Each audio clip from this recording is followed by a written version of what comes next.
Today I'm showing you how to make oil-free falafel. Hi everyone, I'm Tami from the blog Nutmeg Notebook. Today I'm going to teach you how to make oil-free falafel patties. Now normally if you go to a Greek restaurant, you're going to get falafel balls that are deep fat fried.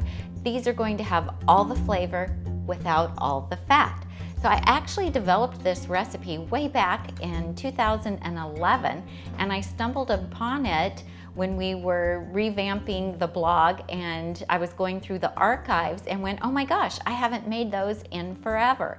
And I've taken this recipe and cleaned it up a little bit for how I eat now, because I don't include things like tahini in my diet on any regular basis just because of the higher fat. So I'm going to show you today how to make these. It's super easy. They're so flavorful and delicious, and there's a lot of different ways that you can serve them. So we're going to go over to the stove first, because I like to saute the onion, the carrot, and the garlic first, just to take that raw edge off of them. And I just think that it makes just a nicer flavor overall. So let's get started. Okay, we're over here at the stove, and I have my scan pan. That's S-C-A-N, scan pan. It's a ceramic nonstick skillet, and I have it preheating, and I think we're ready. So we're just going to do the little water test. So see, when the little droplets start to bounce, then you know that it's ready. So I'm going to add just a little bit of water to start, because I'm not using oil. So we're going to add in the onion. This is a cup of onion, and I've chopped it. I have a little handheld chopper that I like to use. And then the carrot. This is a cup of grated carrot. I just did it in my little mini chopper. And I have they were small garlic cloves, so I think I did about 5. If you have larger ones, 4 would be plenty.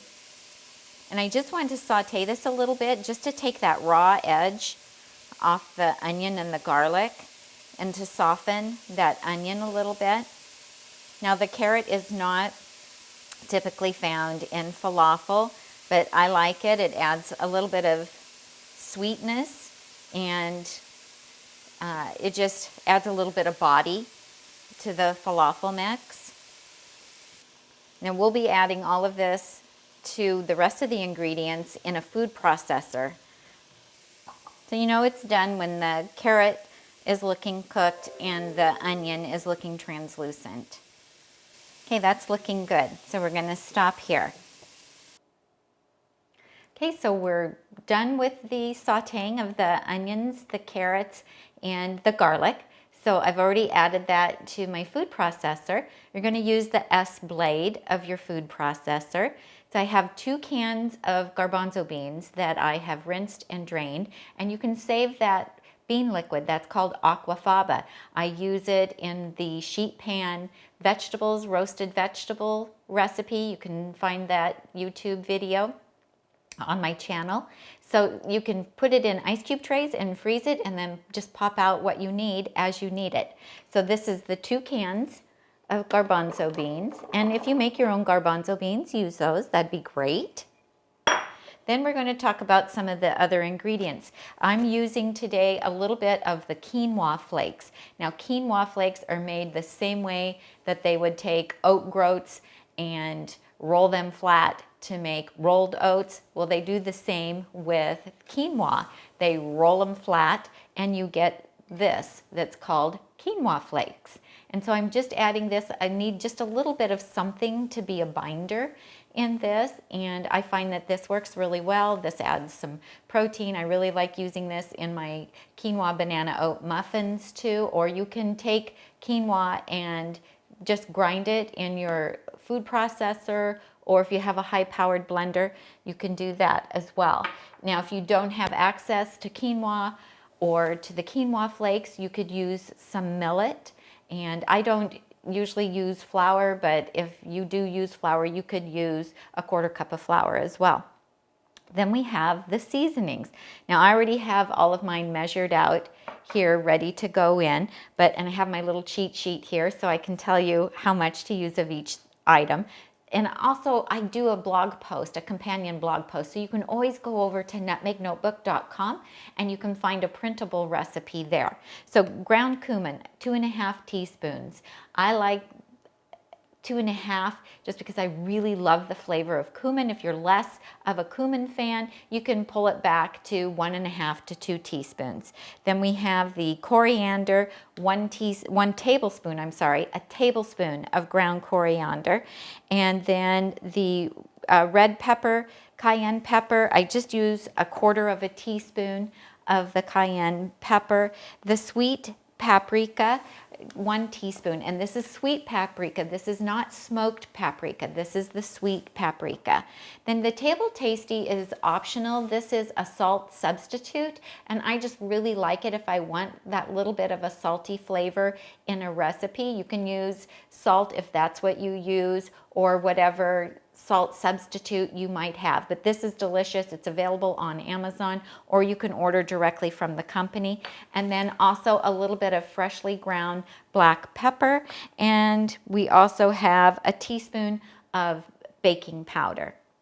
Then for the fresh herbs, today I'm using fresh cilantro. My daughter and I both like this better in these, but if you're not a cilantro fan, you can also use fresh parsley, like the Italian flat leaf parsley would be good, or you can do half and half. You could do half parsley and half cilantro. Today I have about 3/4 cup. I've just kind of chopped it roughly just to break it up a little bit so I wouldn't have big chunks of it going in the food processor. And then I already have everything measured out for my seasonings, so we're going to add that in now too.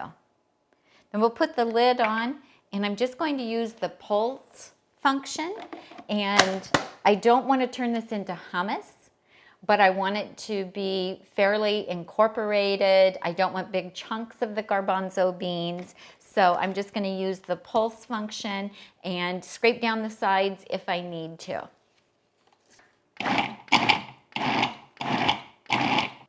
Just going to scrape down the sides and pulse it a little more.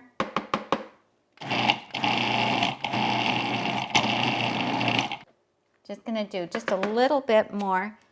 It's still a little too chunky for me.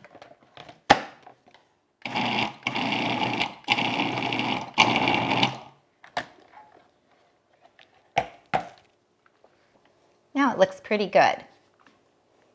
So I just want to show you. I don't know if Tom can get a close-up of this, just so you can see the texture. So next I want to show you a great trick on how you can make perfectly shaped patties. So we have the falafel mixture all ready to go.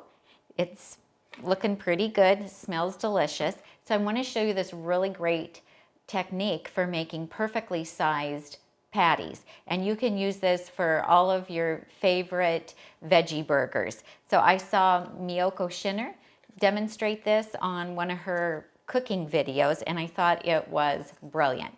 So this is a wide mouth jar lid that I bought just on Amazon. It's just a screw-on plastic lid, and then this is the regular size mason jar lid, and I have just covered it with saran wrap type. It's Stretch Tight is the one that I get from Costco, and I've just covered it with that just because it makes it easier to get the patties out. And so you can make whatever size you want. For the falafel, I kind of like the small ones, and for regular veggie burgers, we like them to be this size. So I just take a small spatula and put my mixture in the lid and just smooth it, press it in because you want to get a nice shape to it. And then I just level it off like so. If you just pull a little bit on the plastic, it just pops it right out. And you see, it's like perfect. And there's no rolling, no getting the mixture all over your hands and making a mess. I love it. I use this all the time. It's wonderful. So easy. And cleanup is easy too because you've used the plastic wrap. And then just kind of pull that edge and look at that. Isn't that great? Plus then they all cook at the same amount of time because they're exactly the same size and they're the same thickness, and they look so pretty when you put them out on a platter. Now this mixture freezes really well. So there we go, and there's another. I'll just finish these up, getting these made, and then I'll show you how to cook them. Okay, I got these all turned into beautiful little patties, as you can see here. I used the small lid, the regular size canning jar lid. So if you do the larger ones, I think I get about 8 out of using the larger ones, which sometimes I've done that as well. So now we are ready to bake these or cook them on top of the stove, whichever way you prefer. So you can bake these. To do that, preheat your oven to 375 degrees and line your cookie sheet with either parchment paper or a Silpat mat and put your patties on there. Put them in for about 10 minutes. It's going to depend on your oven. And when they're browned on one side, take the pan out, flip them over, put them back in for approximately another 10 minutes to brown them on the other side. Or you can cook them on the stove top in a non-stick skillet. So I'm going to cook them in my Scan pan. I just prefer cooking them on the stovetop. Most of my veggie burgers, in fact, I usually cook on the stovetop. So I have an inexpensive Teflon nonstick pan from Costco, a Tefal brand. I think I paid like $18 for it, and it works fantastic. Or my Scan pan, which is a high-end ceramic nonstick skillet, and that works beautifully as well. Okay, so my pan has been preheating. I'm just going to check it. Yep, it's hot, ready to go. So this is the Scan pan, S-C-A-N pan. I'll try to put a link down below.